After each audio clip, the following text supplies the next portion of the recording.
Beritakanlah firman, siap sedialah baik atau tidak baik waktunya. Shalom, puji Tuhan, karena Tuhan kita ada lagi pada renungan firman Allah di hari ini.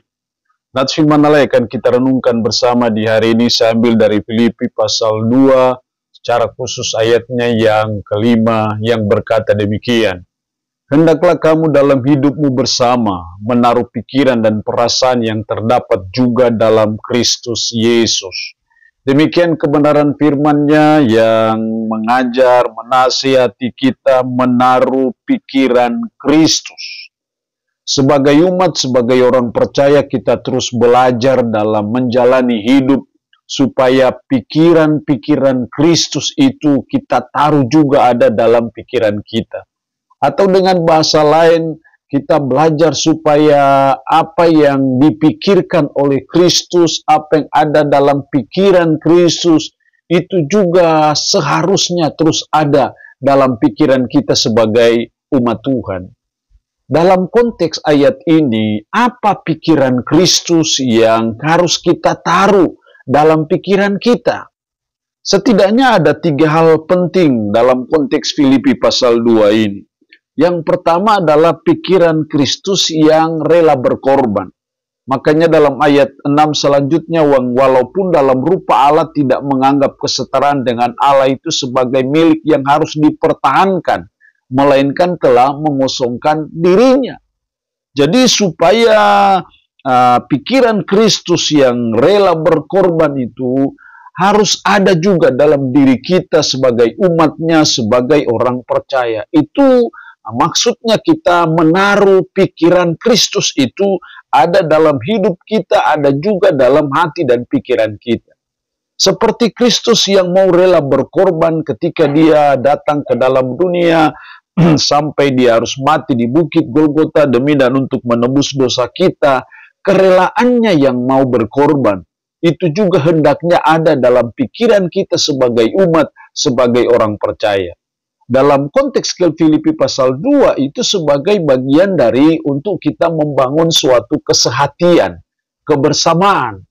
Kerelaan berkorban itu penting dalam membangun kesehatian, membangun persatuan, membangun kebersamaan. Tanpa ada kerelaan untuk berkorban seperti Kristus, maka sangat sulit untuk kita menciptakan apa yang namanya kesehatian ataupun kebersamaan itu.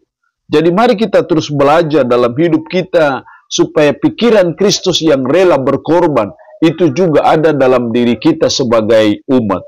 Yang kedua, pikiran Kristus yang harus kita taruh juga dalam diri kita. Yang kedua adalah tidak mementingkan diri sendiri. Kita belajar supaya seperti Kristus yang tidak mementingkan dirinya sendiri, makanya dia mau datang untuk menyelamatkan kita.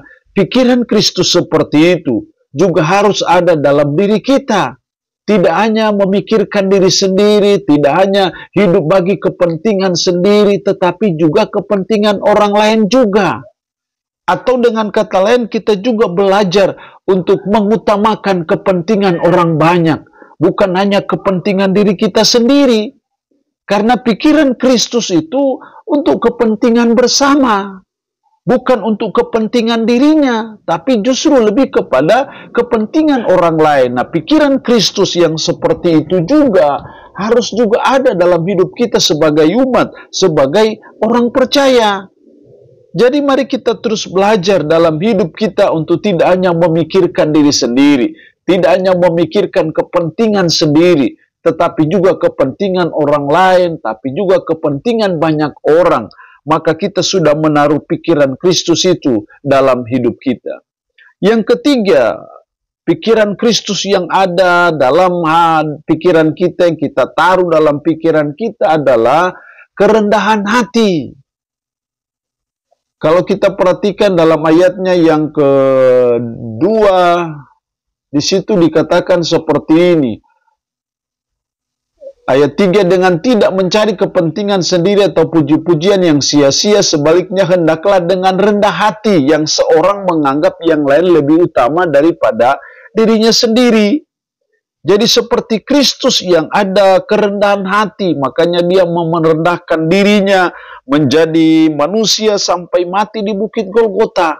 Kerendahan hati seperti Kristus ini juga harus ada dalam hidup kita sebagai umat, sebagai orang percaya. Jadi kita terus belajar menjadi orang yang humble, orang yang rendah hati, bukan orang yang sombong. Jangan kekayaan membuat kita sombong. Jangan pangkat kita, kedudukan kita, jabatan kita, gelar kita membuat kita jadi orang sombong. Tetapi apapun jabatan kita, berapapun kekayaan kita, berapa tinggi pun gelar Anda, mari kita terus menjadi orang yang rendah hati. Karena pikiran Kristus itu seperti itu, yang rendah hati. Jadi kita belajar jadi orang rendah hati, karena saya pikir dan saya percaya orang rendah hati itu nanti suatu waktu Tuhan akan mengangkat. Tapi kalau orang sombong, ada waktu dan ada saat Tuhan akan menjatuhkan orang itu. Jadi mari kita terus belajar menaruh pikiran Kristus yang rendah hati itu terus ada mewarnai perjalanan hidup kita sebagai umat, sebagai orang percaya, sehingga berapapun banyak kekayaan kita, tapi kita tetap rendah hati. Berapapun tinggi jabatan kita, gelar kita, tetapi kita tetap menjadi orang yang rendah hati. Allah yang punya firman ini memberkati kita dengan firman-Nya di hari ini. Amin. Mari kita berdoa. Puji syukur untuk firman-Mu hari ini, yang mengajar kami menaruh pikiran Kristus, yaitu rela berkorban, tidak mementingkan diri sendiri dan rendah hati. Itu terus menjadi bagian dalam hidup kami. Roh-Mu yang kudus tanamkanlah, meteraikanlah firman ini dalam hati dan pikiran kami, dan sanggupkan kami untuk bisa memberlakukannya dalam hidup kami sehari-hari. Berkat Tuhan bagi umat-Mu yang mendengarkannya, yang sakit Tuhan jamah dan sembuhkan. Dalam nama Tuhan Yesus Kristus kami berdoa. Amin. Shalom. Tuhan berkati kita dengan firman-Nya di hari ini.